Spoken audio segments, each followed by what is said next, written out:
রথযাত্রা লোকারণ্য, মহাধুমধাম। ভক্তেরা লুটায়ে পথে করিছে প্রণাম। পথ ভাবে আমি দেব, রথ ভাবে আমি, মূর্তি ভাবে আমি দেব, হাসি অন্তর্যামী। দুটি সংস্কৃত শব্দ থেকে উদ্ভূত রথযাত্রা। রথ শব্দের আবিধানিক অর্থ চাকাযুক্ত ঘোড়ায় টানা যান এবং যাত্রা শব্দের অর্থ কোথাও যাওয়া। ধারণা করা হয় প্রভু জগন্নাথ ভক্তদের দর্শন দেওয়ার জন্য মন্দির থেকে বাইরে বেরিয়ে আসেন, যাতে সর্বস্তরের মানুষ তাঁর দর্শন লাভের সুযোগ পায়। এতে পথ, রথ কিংবা মূর্তির কোনো কৃতিত্ব নেই, সবই প্রভু জগন্নাথের কৃপা।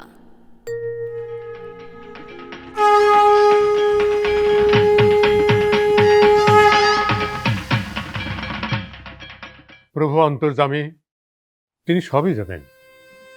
এই বিশ্ব চরাচরে কোনো কিছুই তার অজানা নয়।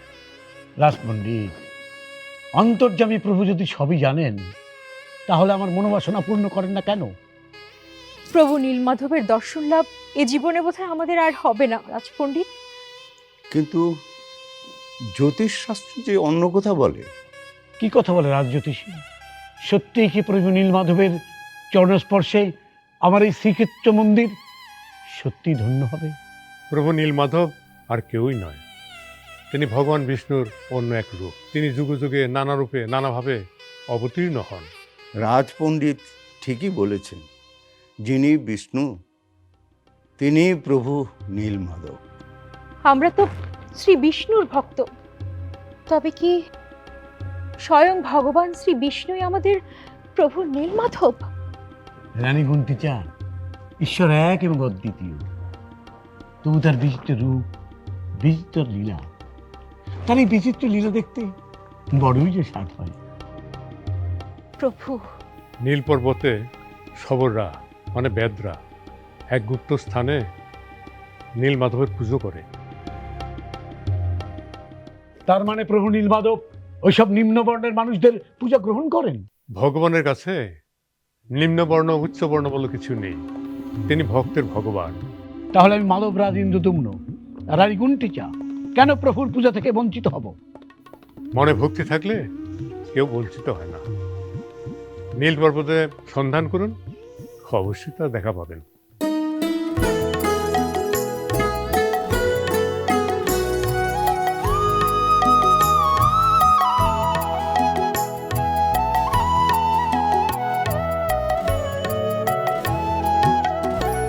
মন আমার ব্রজপুরী, দেহ আমার বৃন্দাবন। মন আমার ব্রজপুরী, দেহ আমার বৃন্দাবন। হৃদয়ে পেতেছি তাই প্রভুর আসন আমি। হৃদয়ে পেতেছি তাই প্রভুর আসন।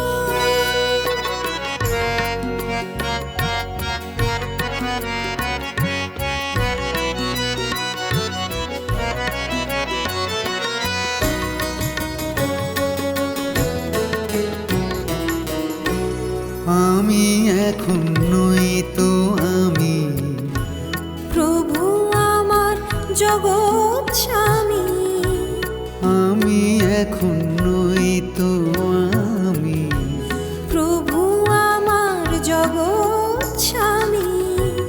অশ্রুনীরে ধোয়াবো তার ও রাঙা চরণ। অশ্রুনীরে ধোয়াবো তার ও রাঙা চরণ।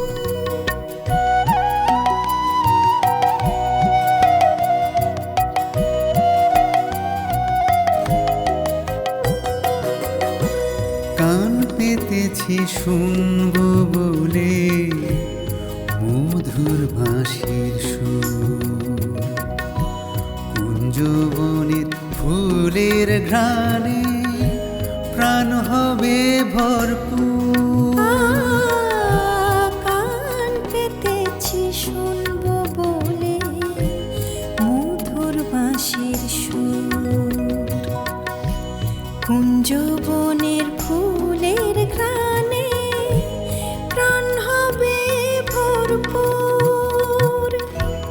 এ দেহ আর কিছু নয়, সব কিছু তারি আলোয়। এই দেহ আর কিছু নয়, সব কিছু তারি আলোয়। তার চরণে নিজেকে আজ করব সমর্পণ। তার চরণে নিজেকে আজ করব সমর্পণ।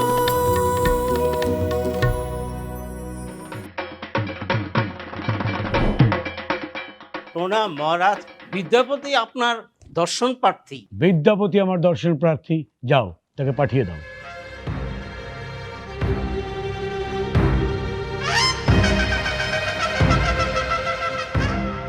মহারাজের জয় হোক। আমাকে ডেকে পাঠিয়েছেন মহারাজ। এসো বিদ্যাপতি, এসো, আমি তোমার জন্যই অপেক্ষা করছিলাম।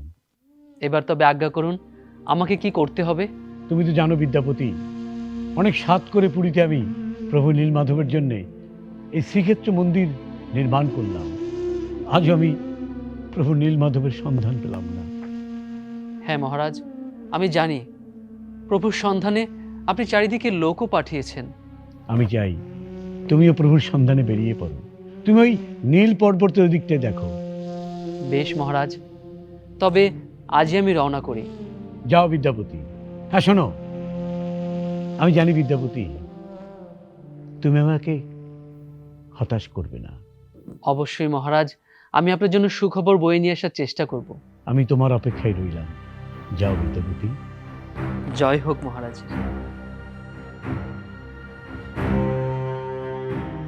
প্রভু আমার, তুমি তো জানো তোমার দর্শনের অপেক্ষায় আমি কি ব্যাকুল আগ্রহে অপেক্ষা করছি।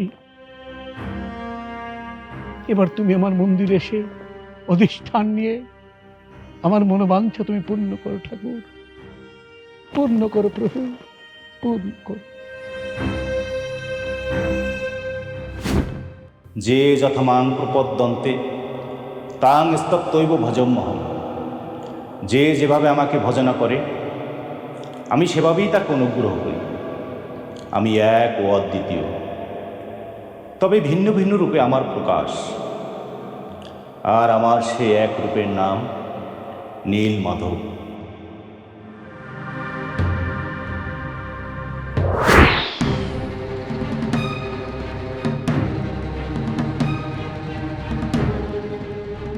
কি ভাবছেন মহারাজ? রানী ঘণ্টিচা না, তেমন কিছুই ভাবছি না। সবাইকে নীলমাধবের সন্ধানে পাঠিয়েছিলাম, সবাই একাকে নিরাশ হয়ে ফিরে এলো। কিন্তু কিন্তু কিন্তু কি মহারাজ? আমাদের বিদ্যাপতিও কি সবার মতো নিরাশ হয়ে ফিরে এসেছে? না, ওই বিদ্যাপতি এখন আমার একমাত্র ভরসা। সে এখনো ফেরেনি। এত দিন হয়ে গেল, বিদ্যাপতি এখনো ফিরে এলো না। তাহলে সে গেল কোথায় মহারাজ? হ্যাঁ, তাকে নিয়ে আমার খুব দুশ্চিন্তা হচ্ছে। সবাই গেল এবং ফিরে এলো, কিন্তু বিদ্যাপতি এখনো ফিরল না। সে গেল কোথায়?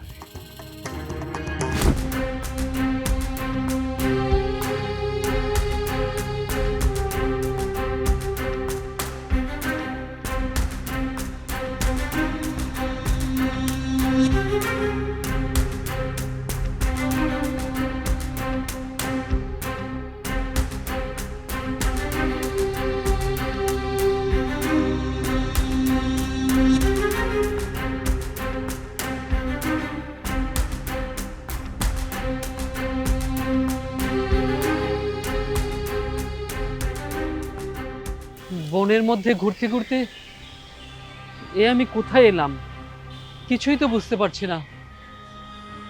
হা বিপদভঞ্জন মধুসূদন, আমাকে পথ দেখাও, আমাকে পথ দেখাও। কে আপনি? কোথায় যাবেন?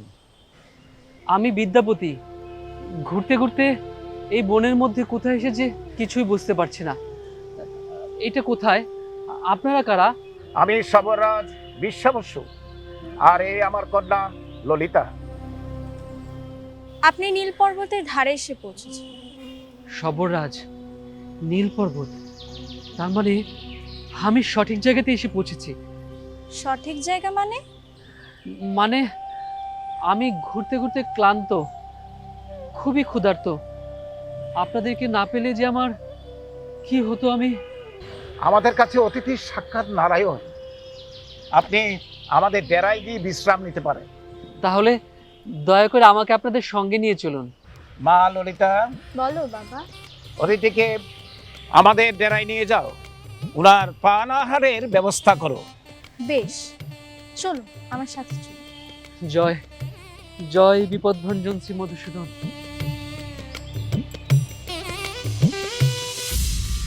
ইন্দ্রদম্ন, শিগগিরই তুমি আমার দর্শন পাবে।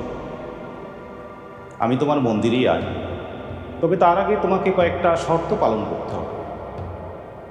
ভয় নেই, সময় মতো বিদ্যাপতি তোমায় পথ দেখাবে। কোথায় কোথায় আমার প্রভু নীলমাধব, কোথায়? কি হয়েছে? কি হয়েছে মহারাজ? আপনি এমন করছেন কেন? প্রভু নীলমাধব আমাকে বার্তা দিয়েছেন, তিনি অচিরেই আমার মন্দিরে এসে অধিষ্ঠান করবেন। গুন্টিচা, প্রভু প্রভু নীলমাধব, প্রভু নীলমাধব স্বয়ং আপনাকে এই বার্তা দিয়েছেন মহারাজ? হ্যাঁ গুন্টিচা, হ্যাঁ, প্রভু নীলমাধব স্বয়ং আমাকে বার্তা দিয়েছেন, তিনি অচিরেই আমার মন্দিরে আসছেন। কিন্তু মহারাজ, ওই নীল পর্বতের শবরদের ছেড়ে প্রভুকে আমাদের মন্দিরে অধিষ্ঠিত হবেন? অবশ্যই হবেন, তার জন্য আমাকে কিছু শর্ত পূরণ করতে হবে। শর্ত? কি শর্ত মহারাজ? আমি জানি না গুন্টিচা, আমি জানি না কি শর্ত, তবে বিদ্যাপতি সময় মতো আমাকে পথ দেখাবে। বিদ্যাপতি নিজেই তো এখনো রাজপ্রাসাদে ফেরেনি, সে কিভাবে আপনাকে পথ দেখাবে মহারাজ? জানি না, আমি কিছুই জানি না গুন্টিচা। শুধু আমি চাই প্রভু নীলমাধবের দর্শন, আমি অন্য কিছুই চাই না গুন্টিচা।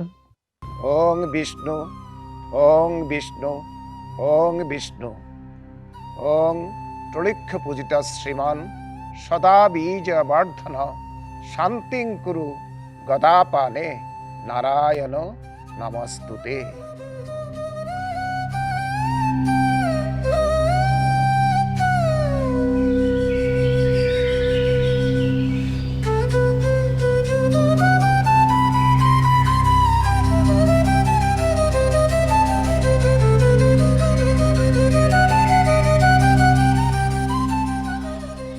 এ কি করলেন? এ তো পূজার ফুল। পূজা? কিসের পূজা? এই বনে তো আমি কোনো মন্দির দেখলাম না। তাহলে কোন পূজার জন্য ফুল তোলো তুমি, আর কোথায় সেই পূজা হয়? পূজা কি শুধু মন্দিরেই হয়? তাহলে মন্দির ছাড়া এখানে আর কোথায় পূজা হয়? নীল পর্বতের গুহায়। নীল পর্বতের গুহায় কোন বিগ্রহের পূজা হয়?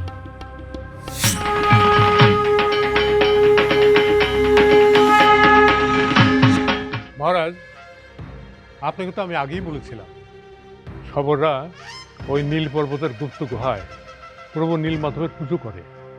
মহারাজ, আমার পাজি আর পুঁথি আর জ্যোতিষী গণনা সে কথাই বলে।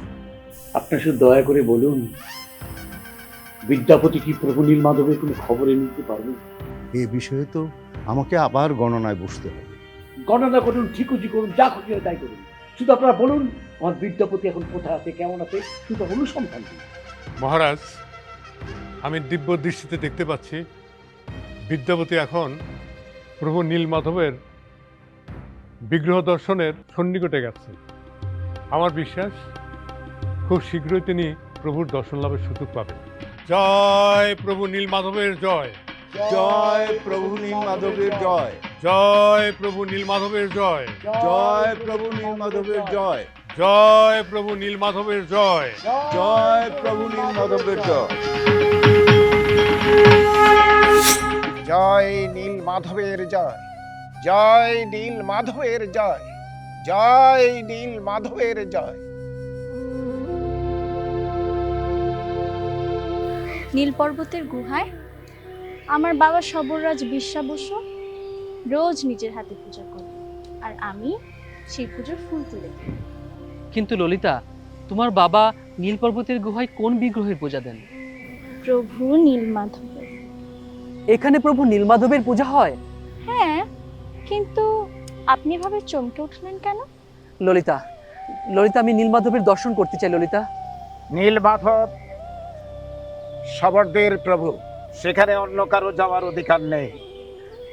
কিন্তু যে করেই হোক আমি প্রভু নীলমাধবের দর্শন পেতে চাই। মা ললিতা, বলো বাবা। মালবরাজ পুরোহিতের ভাই বিদ্যাপতি আমাদের পরম অতিথি, তুমি তাকে ডেরায় নিয়ে যাও। বেশ, চলুন, আপনি ডেরায় চলুন। বললাম তো, নীলমাধবের দর্শন পাওয়া ছাড়া আমি কোথাও যাব না। আমি এখানেই দাঁড়িয়ে থাকবো, এই আমার শর্ত। বেশ, তবে আমারও এক শর্ত আছে। কি শর্ত বলো? আপনাকে চোখ বেঁধে সেখানে যেতে হবে, আমি নিয়ে যাব, যেন কোনো পথের নিশানা না পাওয়া যায়। বেশ বেশ, আমি সব শর্তে রাজি আছি। তুমি আমাকে নিয়ে চলো ললিতা। বেশ, আগামীকাল এই সময় আমি আপনাকে মন্দিরে নিয়ে যাব। এখন ডেরায় ফিরে চলুন।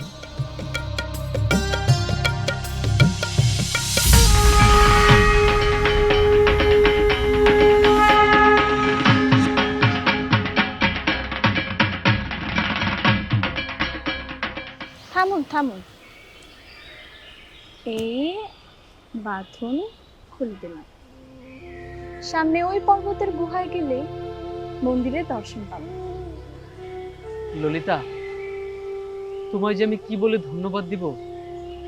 তুমি আমার মনোবাঞ্ছা পূর্ণ করেছো। এবার এবার তাহলে আমি প্রভু নীলমাধবের দর্শনে যাই। সেই ভালো, আপনার মনোবাঞ্ছা পূর্ণ হোক।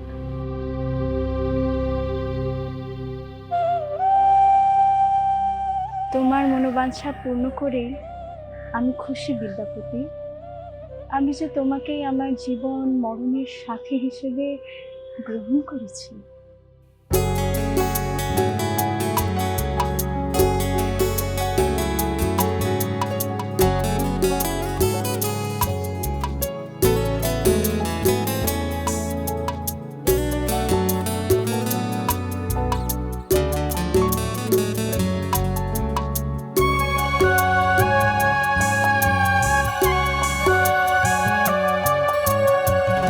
কোন ফুলে আর গাঁথবো মালা, তুমি বলে দাও।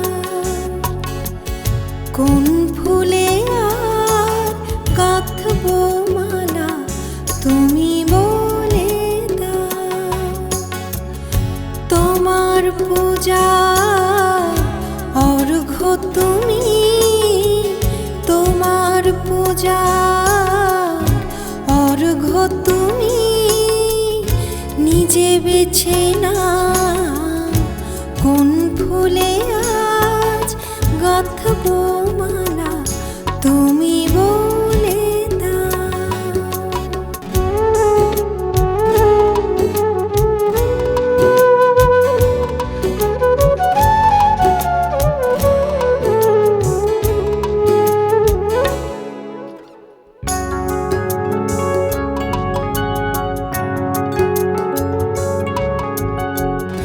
কোন আবিরে তোমায় আমি রাঙাবো আজ জগত স্বামী। কোন আবিরে তোমায় আমি রাঙাবো আজ জগত স্বামী। তুমি তোমার আলোয় আলোয় আমাকে সাজাও, আমাকে সাজাও। কোন ফুলে আজ গাঁথবো মালা, তুমি বলে দাও।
গাঁথবো মালা তুমি বলে দাও, কোন ফুলে আর গাঁথবো মালা তুমি বলে দাও।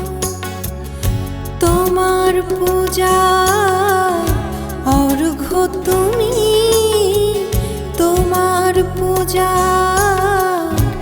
অর্ঘ্য তুমি নিজে বেছে না, কোন ফুলে আজ গাঁথবো মালা তুমি বলে দাও। বিদ্যাপতি, তুমি জানো না আমি তো প্রভুর দর্শন না পেয়ে আত্মাহুতির সংকল্প করেছিলাম। সে কি মহারাজ, আমি তো আপনাকে বলেছিলাম আপনার জন্য সুখবর না নিয়ে আমি ফিরবো না। সব বুঝলাম, তুমি আবার বলো আমি প্রভুর দর্শন পাবো কি করে? নীল পর্বতের এক গুপ্ত গুহায় আমি তার দর্শন পেয়েছি, আপনিও তার দর্শন পাবেন মহারাজ। কি করে দর্শন পাবো? চোখ বাঁধা অবস্থায় তুমি পথের নিশানা পাবে কিভাবে?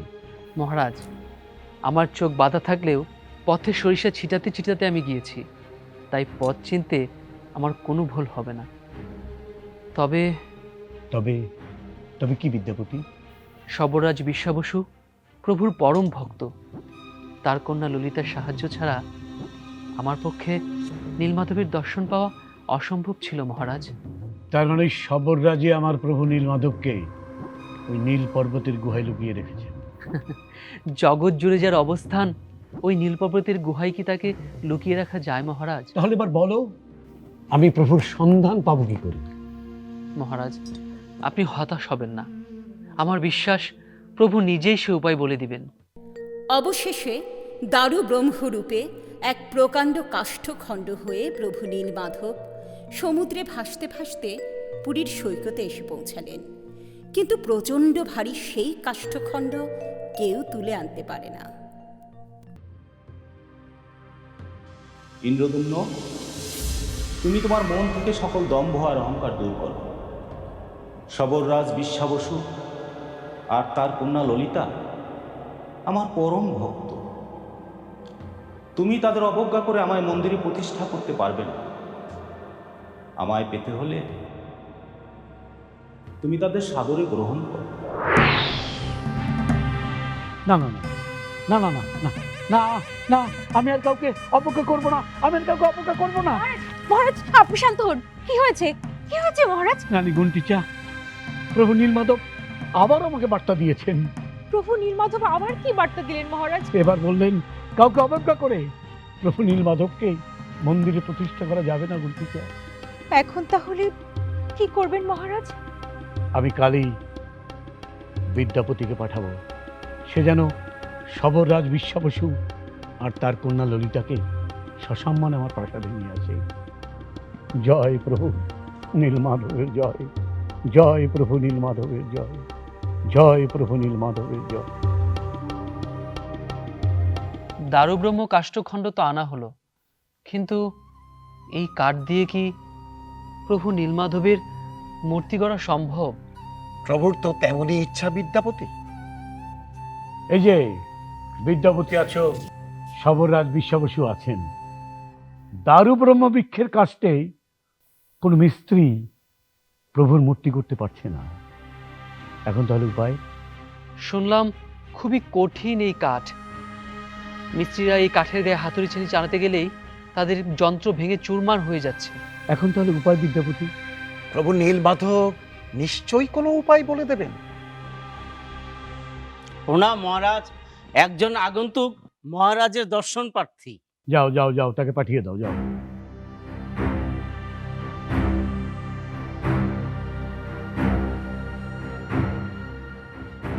আগন্তুক এই সময়? আমি জানি না বিদ্যাপতি। আমার মহারাজের জয় হোক। কে তুমি? আমার নাম অনন্ত মহারানা, আমি কাঠের মূর্তি করতে পারি। তুমি দারু ব্রহ্মবৃক্ষের কাষ্ঠে প্রভুর মূর্তি করতে পারবে? যে কোনো কাঠে মূর্তি গড়াই আমার পেশা মহারাজ। তাই আমার কাছে আম, জাম, কাঁঠাল কাঠের সাথে দারুব্রহ্ম কাঠের কোনো তফাৎ নেই। তার মানে তুমি দারু ব্রহ্মবৃক্ষের কাষ্ঠে প্রভু নীলমাধবের মূর্তি করতে পারবে? অবশ্যই পারবো মহারাজ, কিন্তু কিন্তু কি, যা বলা নিঃসংকোচে বলো। আমার দুটি শর্ত আছে। কি শর্ত? বলো কি শর্ত? আমি যে কোনো শর্তে আমি রাজি আছি। আমি বদ্ধ মন্দিরে মূর্তি করব। কাজ শেষ না হওয়া পর্যন্ত মন্দিরের দরজা খোলা চলবে না। বেশ, তাই হবে। তুমি কাজ শুরু করো। আর শোনো, ভালো কাজ করতে পারলে ভালো পারিশ্রমিক পাবে। অর্থমূল্যের চেয়ে ভক্তি অর্ঘ অনেক বেশি মূল্যবান মহারাজ। জয় প্রভু নীলমাধবের জয়। জয় প্রভু নীলমাধবের জয়। জয় প্রভু নীলমাধবের জয়।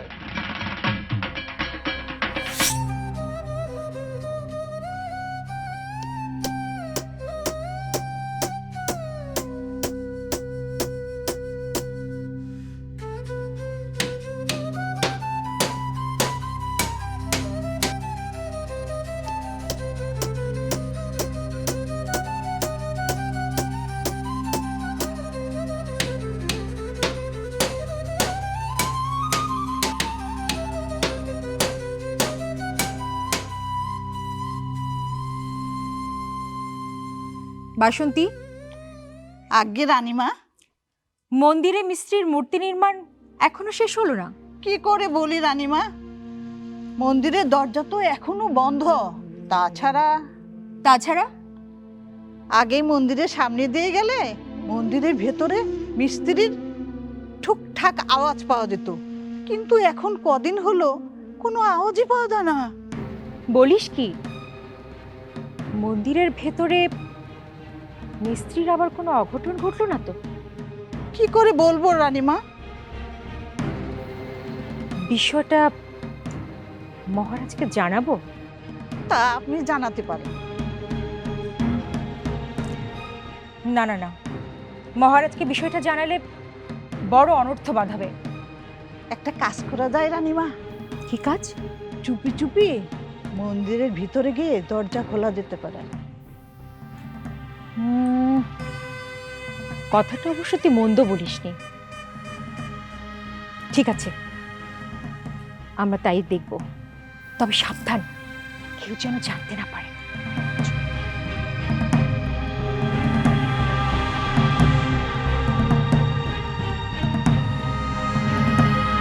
রাজজ্যোতিষী, আপনার ভবিষ্যৎবাণী শেষ পর্যন্ত সফল হলো। মহারাজ, এ শুধু আমার একার কৃতিত্ব নয়। আপনার রাজজ্যোতিষী উনিও গণনা করে সেই একই ভবিষ্যৎবাণী করেছিলেন।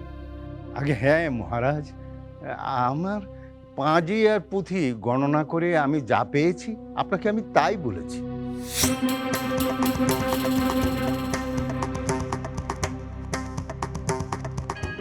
যা, মন্দিরে দরজা খুলে দেখ। না না না না রানীমা, আপনি নিজে খুলুন। ঠিক আছে, আমি দেখছি।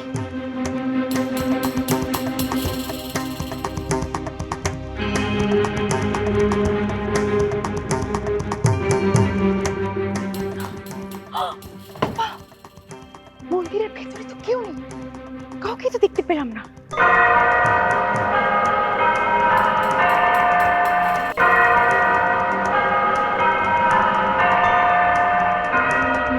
তাড়াতাড়ি চলুন রানীমা, দেরি হয়ে গেলে কোনো অঘটন ঘটে যেতে পারে।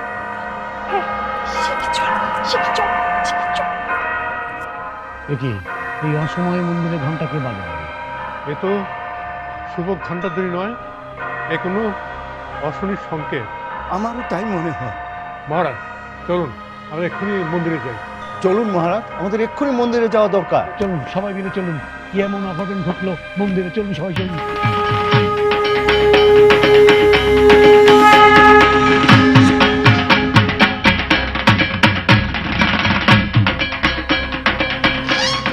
একই, মন্দিরের দরজা খোলা কেন? এটা তো সবচেয়ে বড় অঘটন। মন্দিরের দরজা খোলা, ভিতরে তো কাঠমিস্ত্রিকেও দেখতে পাচ্ছি না। আমার প্রভুর মূর্তি নির্মাণ তো এখনো অসম্পূর্ণ। মন্দিরের দরজা খোলা, প্রভুর মূর্তি এখনো অসম্পূর্ণ। কে মন্দিরের দরজা খুলল? কারা তোমরা সাহস আমার বিনা অনুমতিতে মন্দিরের দরজা খোলা? কে এসে? মহারাজ, মহারাজ, মহারাজ, আপনি আমায় ক্ষমা করে দিন মহারাজ। ক্ষমা করে দিন। রানী গুন্টিচা, তুমি ক্ষমা চাইছো কেন? তবে কি মহারাজ, আপনার বিনা অনুমতিতে আমি কৌতূহল বশত মন্দিরের দরজা খুলে ফেলেছি মহারাজ। এ তুমি কি করেছো গুন্টিচা? আমার এতদিনের কঠোর পরিশ্রম, আশা আকাঙ্ক্ষা সবকিছু তুমি জলাঞ্জলি দিলে। অধৈর্য হবেন না মহারাজ, এটা হয়তো প্রভুর কোনো ইচ্ছা। অধৈর্য হব না, প্রভুর ইচ্ছা। অধৈর্য হব না, এটাই প্রভুর ইচ্ছা। কিন্তু কিন্তু এই অসম্পূর্ণ মূর্তি আমি মন্দিরে প্রতিষ্ঠা করব কি করে? আমি এই অসম্পূর্ণ মূর্তিতেই পূজা নেব। আমি দারুক ব্রহ্মরূপে পুরুষোত্তম ক্ষেত্রে সর্বদা অবস্থান করব, আর ভক্তদের কাছে আমি জগতের নাথ অর্থাৎ জগন্নাথ রূপে পূজিত হব। ওই তো প্রভু আবারও এসেছেন। প্রভু আমার। মহারাজ, মহারাজ, মহারাজ, এবারে প্রভু কি বার্তা দিলেন? রানী গুন্টিচা, প্রভু এবার বার্তা দিলেন অসম্পূর্ণ মূর্তিতেই প্রভু আমার এই শ্রীক্ষেত্র মন্দিরে প্রতিষ্ঠান করবেন। প্রভু, প্রভু, আমি তো ভেবেছিলাম আমার দোষে রুষ্ট হয়ে প্রভু আমাদেরকে ছেড়ে চিরতরের মতো চলে গেছেন মহারাজ। না গুন্টিচা, না। রাজপণ্ডিত বলেছেন এটি হয়তো প্রভুর আর এক লীলা, আর এক রূপ। জয় জয় প্রভু নীলমাধবের জয়, জয় প্রভু নীলমাধবের জয়, জয় প্রভু নীলমাধবের জয়।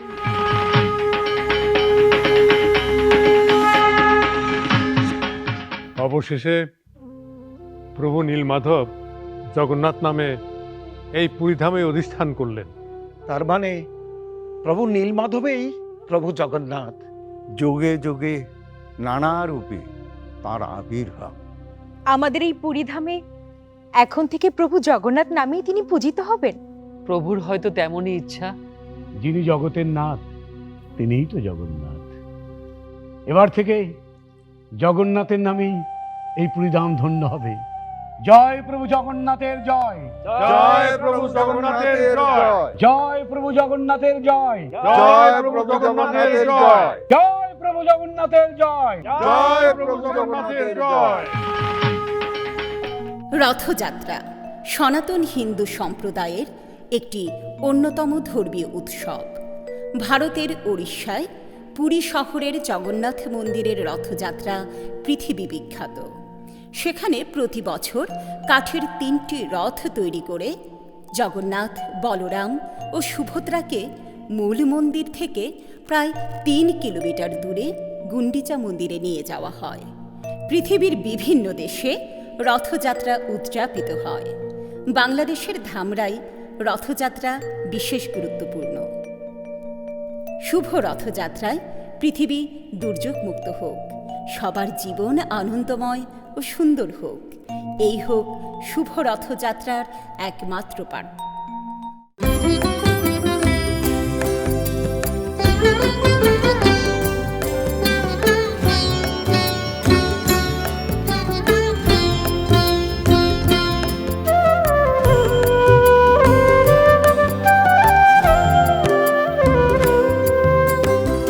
যুগে যুগে নানা রূপে তুমি বারবার অবতার হয়ে প্রভু ঘুচাও পাপভার। যুগে যুগে নানা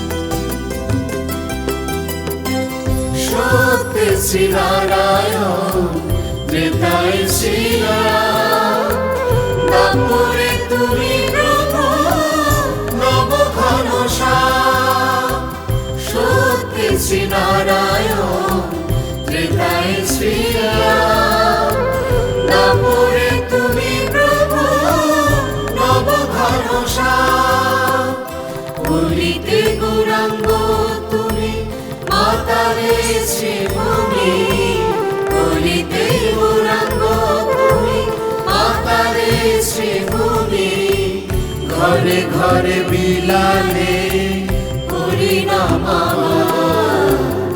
যুগে যুগে নানা রূপে তুমি বারবার অবতার হয়ে প্রভু ঘুচাও পাপ ভার।